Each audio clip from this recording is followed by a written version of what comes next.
everyone, and welcome back to the MFT YouTube channel.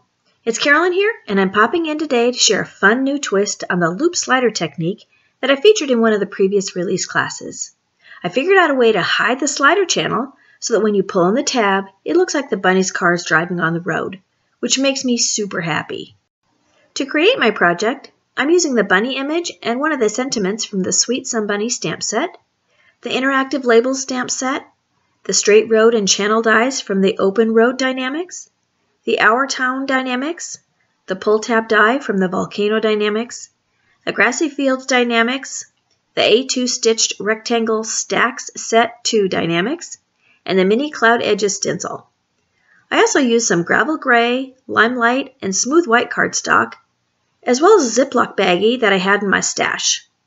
I'll use a 1/2-inch strip of the baggie for my loop mechanism. I did most of the die cutting and stamping and coloring off camera in order to focus on the technique.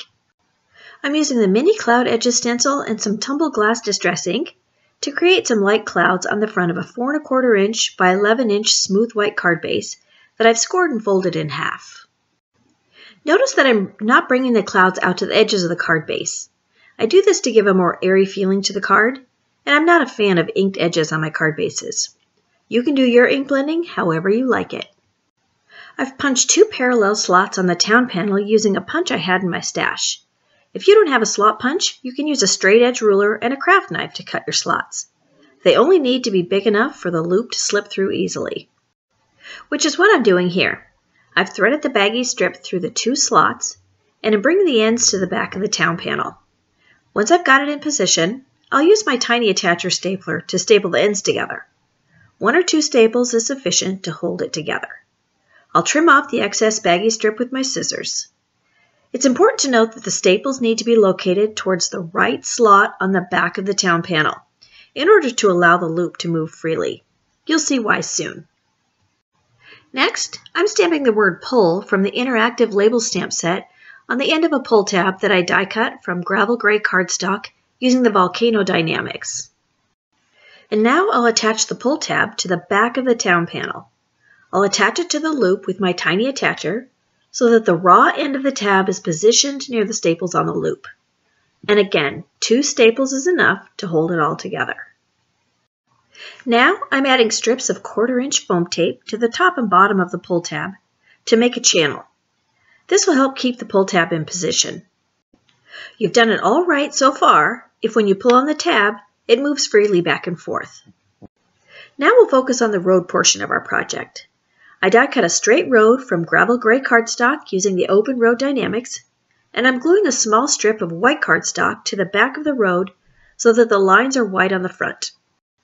Off camera, I die cut a panel from Limelight cardstock using the Grassy Fields Die-namics, and I die cut a channel towards the top of the panel using the straight channel die from the open road Die-namics. I've placed small foam squares to the front of the panel, and it's important to notice that I only place foam squares at the bottom of the channel. I did this because when I attach the road, I want the top of that channel to be unobstructed. The road should be positioned so that it completely covers that channel. This will all make sense in a minute. And as I was filming, I realized that I'd forgotten to stamp the sentiment. I probably should have done this before I attached the road. Oops. But no worries. Thanks to the magic of my mini Misty, I'm able to stamp the sentiment from the Sweet Somebunny stamp set using some black licorice ink. Here, I'm attaching a 1/4 inch by 2 inch piece of acetate to the front of the loop mechanism with some 1/4 inch double-sided tape. And notice that I'm attaching it just to the left of the right slot. I've added some foam squares to the back of the Limelight panel, making sure not to obstruct either the channel or the loop on the other panel.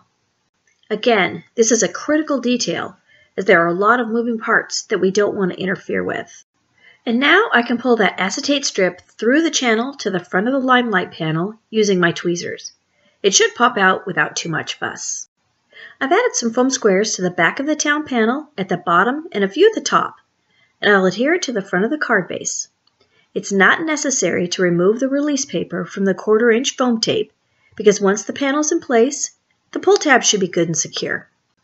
Now I'm adding another piece of 1/4 inch double-sided tape to the top of that piece of acetate.